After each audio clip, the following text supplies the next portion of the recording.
Hi. Hello. Hi. Hi.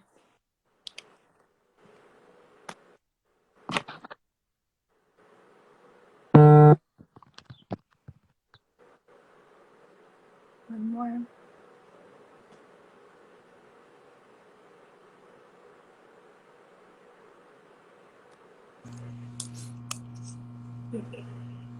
Awesome. Hello. Hi. Okay, I think we have everyone. Well, welcome and hello, everyone. This is an IG Live about mental health and youth justice, and it's entitled, What Does a Different World Look Like? This conversation will end our series on the mental health policy platform by talking about what a better world that prioritizes the wellness of youth looks like. And we have amazing guests here, as you can see, and I'm going to get into their amazing bios so that you all can learn a little bit more about them, and then we'll hop into some questions. And at the end, we're going to have some time to do some listener questions, so please drop them in the chat, comments, and share your love. So I'll go ahead and get started. So first up, we have Taz, pronouns they, them, Baltimore native, spending most of their years in Edmondson Village, Zone 29. Taz is a cultural community organizer, lifelong student, and healer who fights for liberation through community empowerment and organized action. Liberation that includes all Black people, especially those pushed further into the margins. Gaines earned a Bachelor's of Arts in Psychology from Morehouse College, class of 18, and a Master's of Education in Community Development and Action from Vanderbilt University, class of 20. Gaines serves as the first and current project coordinator for 24 and None through the Maryland Office of the Public Defender, a senior organizer with Baltimore grassroots organization Organizing Black, and an affiliate trainer with Race Forward, a nonprofit, a national nonprofit dedicated to building strategies to advance racial justice in policies, institutions, and culture. Amazing bio. And then we have Irene.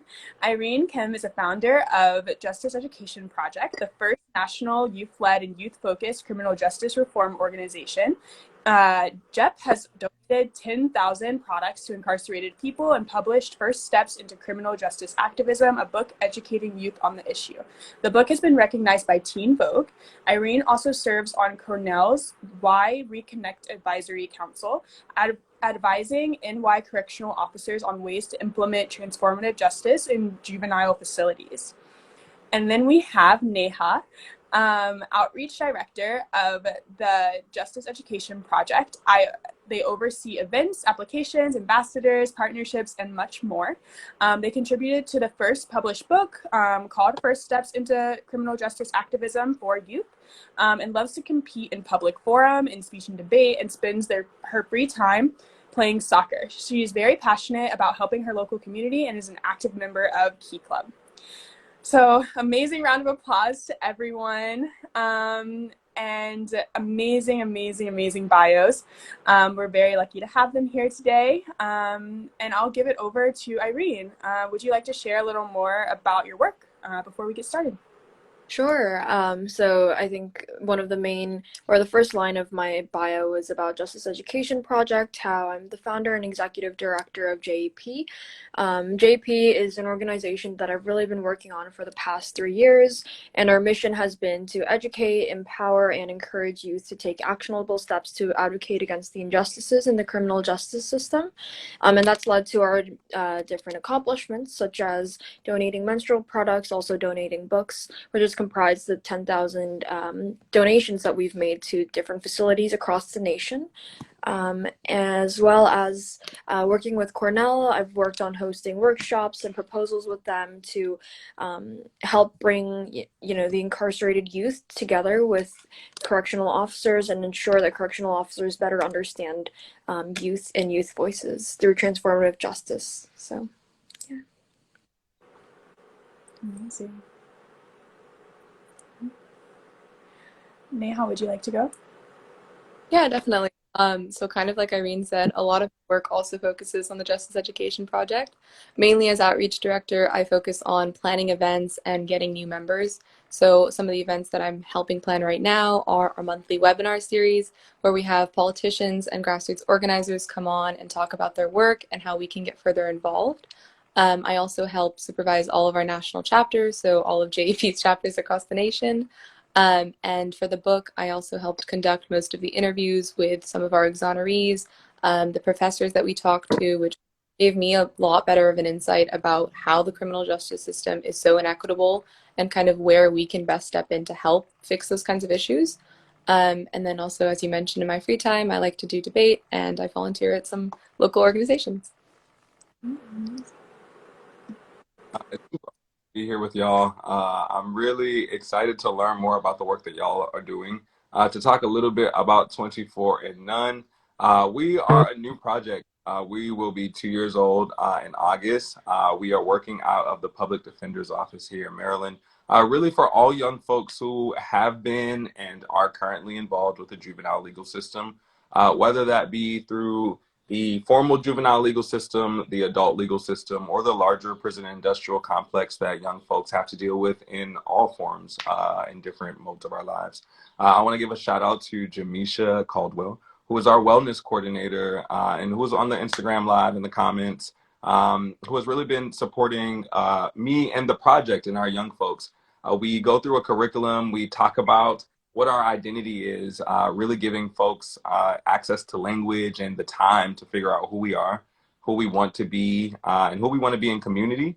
And then we think about community organizing. And so a big part of our focus, in which we're trying to continue to expand on, is how do young folks really move with autonomy and agency to really create the world that we want to live in.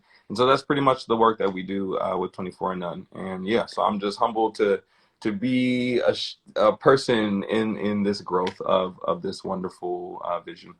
And thanks for having me on here today. Yeah, thank all of you. This is really incredible, and I am so excited that we're able to have this live, that we're able to hold this space to talk about such an important topic.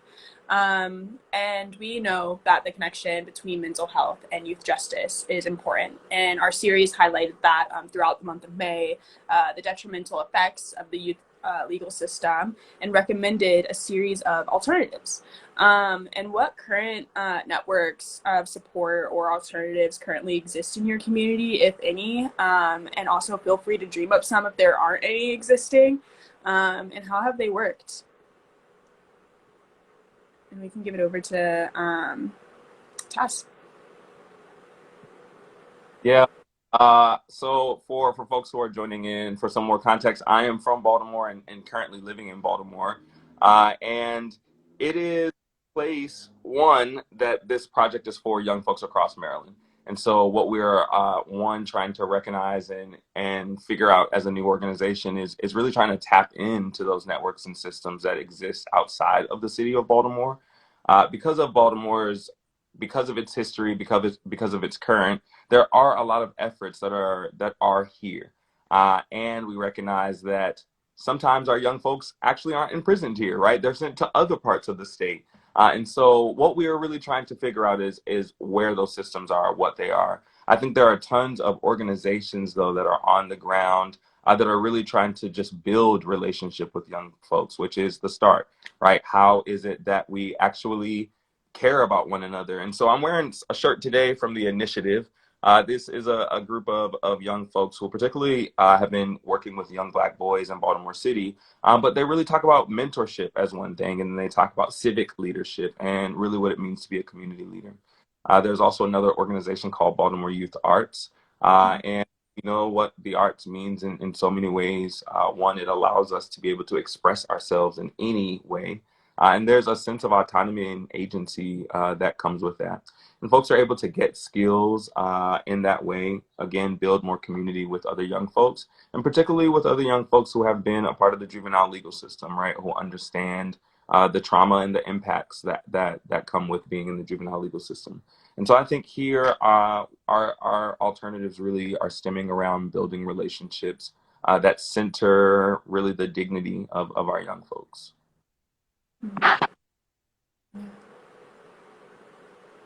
I think adding on to that, obviously for people who are not here, who just joined, I'm located in Sacramento, California, and I think there's a lot of organizations personally in my region, but not a lot of them focus specifically on mental health as it relates to criminal justice. It's mainly kind of, oh, let's look at the effects and let's try to fix those now that the problem has already persisted. But I think that's where we need to focus a lot more of our time and effort is how are these people constantly like why is the issue still persisting? What are we not doing right?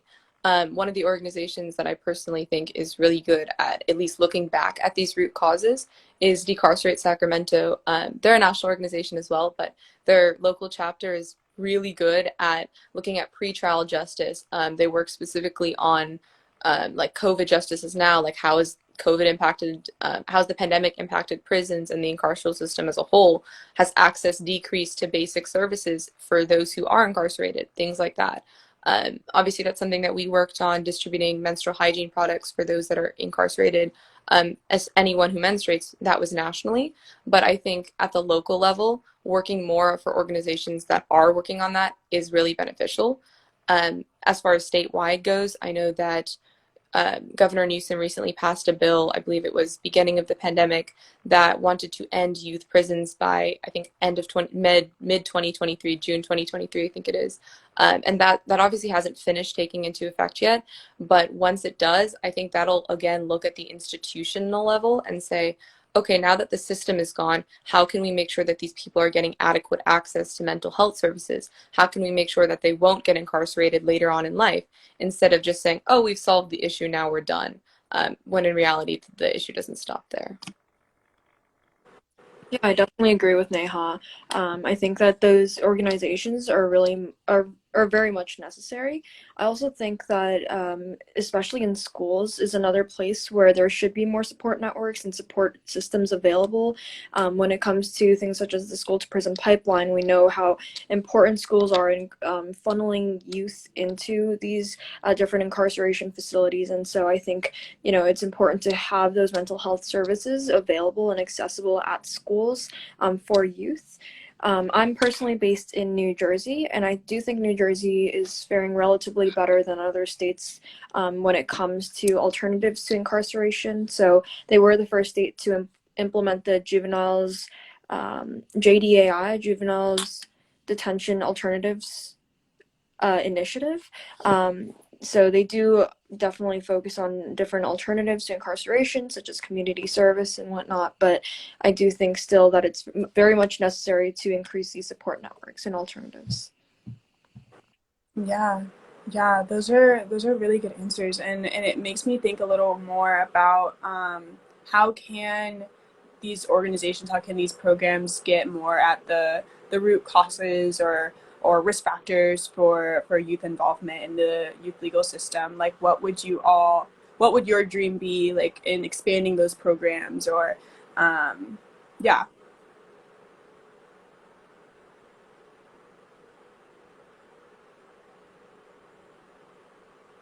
I can start on this one.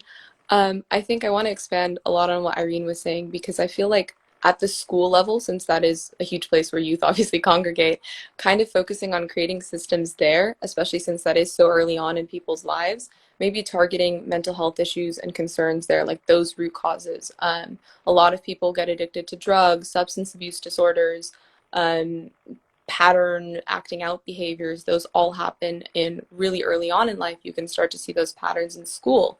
So addressing those with more counselors, people who specialize in mental health and trauma disorders, people who are able to not just call 911 and sort of arrest the person once an issue has occurred, but kind of give them treatment once once the initial issue is taken care of. Focusing on that in schools, I feel like that would be a lot more helpful at the youth level to address risk factors. I definitely agree. I think one of the issues is that we kind of create an overarching solution for a lot of different root causes. So there can't be one overarching solution for so many different causes and so many different risk factors. And so I think what's important is to be implementing problems that specifically address these root causes and risk factors very directly. So one example would be like multisystemic therapy that really addresses substance abuse through meeting with the individual or the incarcerated youths with their family and with their community, integrating the community into that therapy. And I think things like that are really important to be implementing so that we're not just resorting to incarceration, but rather we're targeting those specific needs, for sure. I want to just to continue and really quickly on it has to be many solutions. And I want to bring the youth justice part back in here, especially living in a place where folks are criminalized for being Black, criminalized for being poor, criminalized for not having, right? That we are actually we are saying that things are risk factors and that are not, right? Sometimes we're talking about patterns that are not patterns of violence or patterns of misbehavior, but there are social things that folks don't understand, don't care to understand, and thus continue to criminalize. And so how do we also recognize that as we are bringing the justice back in, when we're talking about the alternatives to any of the things, right? When we're talking about alternatives, when we are bringing those alternatives back into the picture and actually relying on those, we get into a better place around mental health, right? Because we're actually not subjecting folks to trauma that they get in a prison, right? We're not subjecting folks to the trauma that they receive from not getting adequate resources, right? We know that prisons harm people. Prisons are actually not safe places. Prisons are sites of more horror and trauma. And so when we're talking about the mental health part, we are also having to remember, right? What is the justice? As they said before, we shouldn't be resorting to arrests, right? When we're thinking about Baltimore, most of the folks who are being arrested here are not for violent crimes, right? And so what does that look like when the majority of our folks going into prisons are folks who shouldn't be there in the first place and now, right, have to deal with the ramifications of trauma? And so really wanting to, bring that justice back in, that our youth should not be in prisons in the first place. Yeah. The multifacetedness of alternatives, and then also the youth justice piece of that, it shouldn't be happening in the first place, are great foundations for building a world that we would like to see. And in that same realm, what would community support look like in schools and everyday interactions to promote wellness and compassion for youth rather than punishment, rather than arresting them and putting them in prison? What would that look like?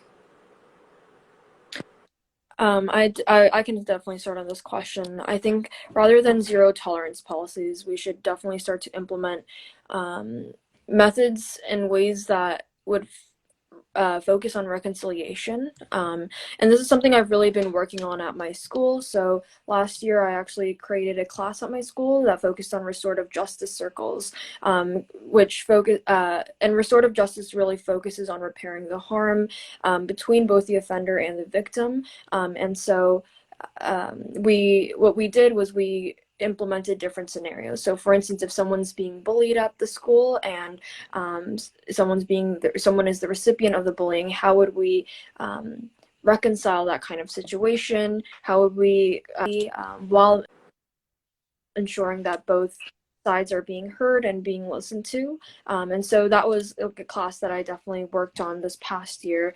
And I think restorative justice circles are one example of an alternative to just focusing on arrests and on, punishment. There are so many different alternatives that schools can implement. And I also wanted to go back to my previous point about implementing more mental health services at schools. I think that is also definitely very important when it comes to ensuring that youth feel heard and feel safe at their schools.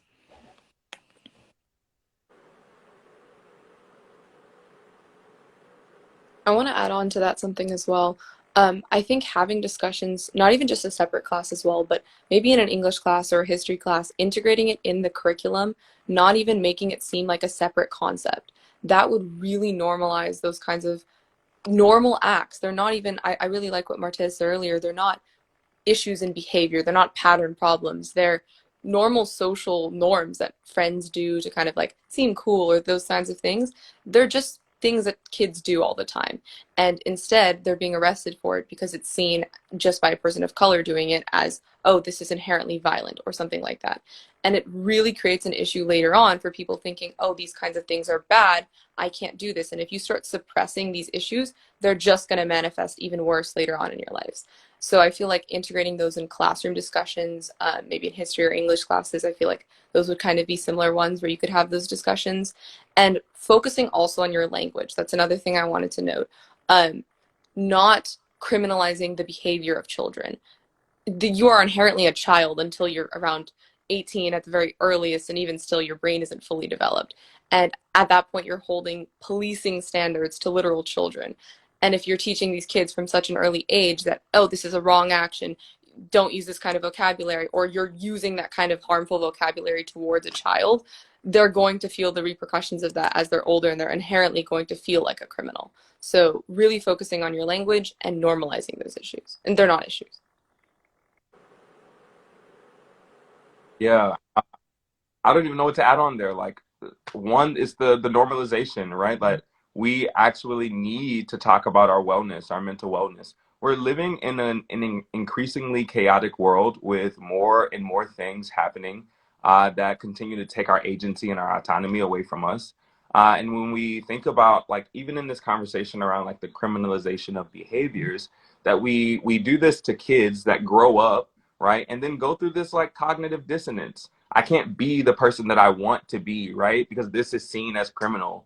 I can't play loud music in my neighborhood. I can't go walking around with my friends or whatever the case may be, because folks really, yeah, there's cognitive dissonance there. Folks are really not allowed to be who they want to be, and that really forces a lot of, yeah, mental trauma, mental turmoil. And so for me, really, as what folks said about normalizing mental health and mental wellness, I also think it involves doing other things, right? We're talking about alternatives to behaviors and like a response, but also thinking about what happens before, right? And so folks, sure, like school programs are great. And are those school programs going outside into the community?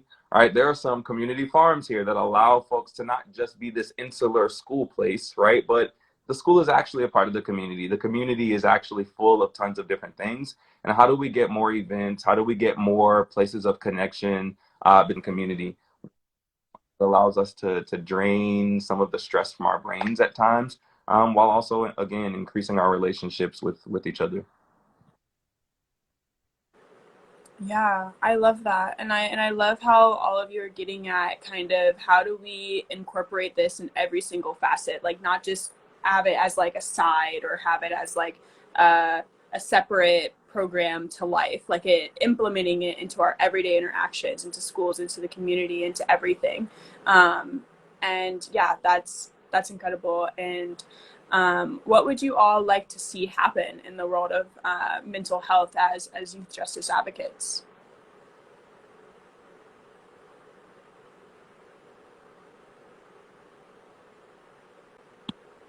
Process. I know I want young folks happy. I know that I want to see young folks being able to express who they are without that cognitive dissonance. I want young folks to be mentally well and stable enough that they can actually vision a brighter future, a transformative world. I think because of where we are, that oftentimes we cannot see further because we're still trying to figure out how to get through this mess. And so I want to, for my young folks that I work with and my counterparts, I'm 26, so I'm not too old, but with my counterparts to be able to vision more, just to be able to vision more. And so that's what I want to see in this space, is for more visioning. Yeah. Okay. Okay. Yeah, I'll just quickly go. I just definitely agree with that.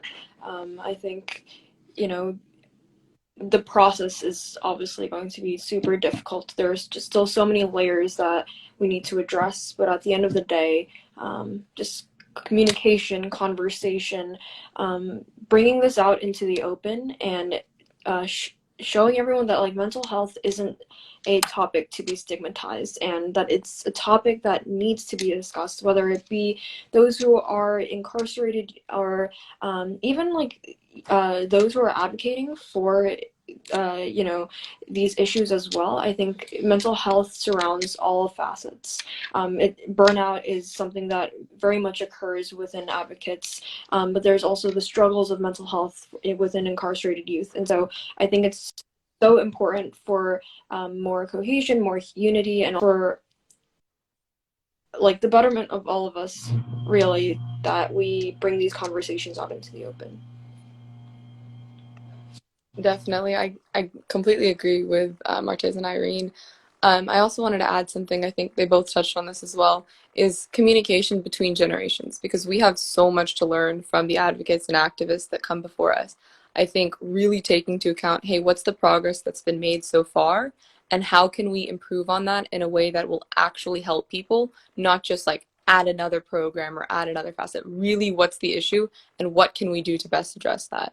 And I think like something that I was looking into earlier was mental health courts are something that really help people who, essentially like what a mental health court is for someone who has disorder and has committed a crime.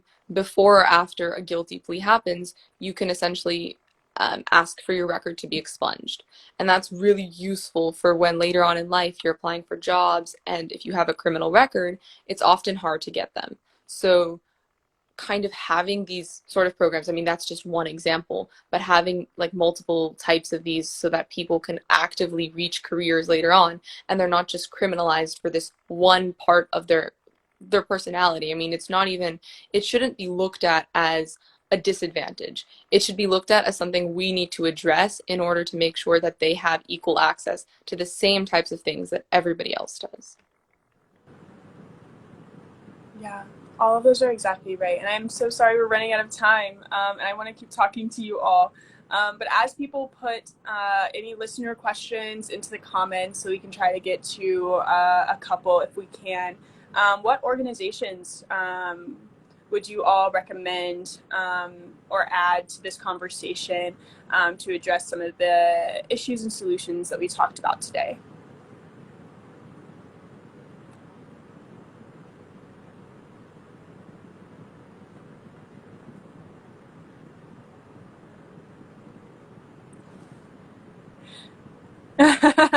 Yes, definitely follow Justice Education Project, 24 and None, and any of the organizations they all shouted out today.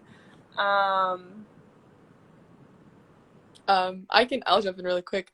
Yeah. So like there's our organizations, 24 None and NJJN, definitely give us a follow. Check out our website because we do link other resources as well. So I definitely recommend looking into those. Some we specifically worked with: the Equal Justice Initiative, Innocence Project, GLP, the Grassroots Law Project, ACLU, obviously, different chapters of these organizations. Sometimes I know it's really daunting to see like a big national organization. How do I contact them? How do I help? Really looking into who's a local chapter lead. How can I help them? Send them a quick email. Everybody in advocacy is always looking for help, so I guarantee you'll get a response. Just make sure you're really putting your voice where it matters.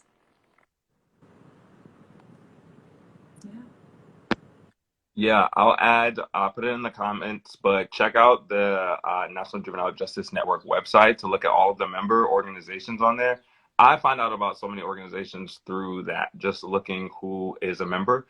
So check that out. I'll also, again, put another plug for the Initiative Baltimore, Baltimore Youth Arts, Youth as Resources. These are all young folks in the city of Baltimore, particularly, again, that are using different methods and trying different ways. But they are working with young folks, again, to give skills, to give support, to work around mental wellness, and particularly also for those young folks who have been involved in the legal system. Yeah, definitely. And I think I just wanted to add on to our plug of, 24 None, of JEP. I know JEP, we do a lot of webinars. We met with National Juvenile Justice Network a while ago to talk about the juvenile justice system and its relation to mental health. And so we're definitely going to continue to host these webinars and bring awareness to these topics. And I think also Mental Health America. There's a website just more generally for mental health. They provide a plethora of different organizations and network support groups for different mental health issues. So I think that's definitely one that I would shout out as well. Yes. I don't see any questions, and I want to make sure to be respectful of everyone's time. But a lot of love in the comments for you all, and a lot of love here. Thank you all so much for your time. Thank you for this amazing conversation, and I hope that it brings up more conversations around this topic, normalization, and an incorporation of a lot of these ideas that you all had.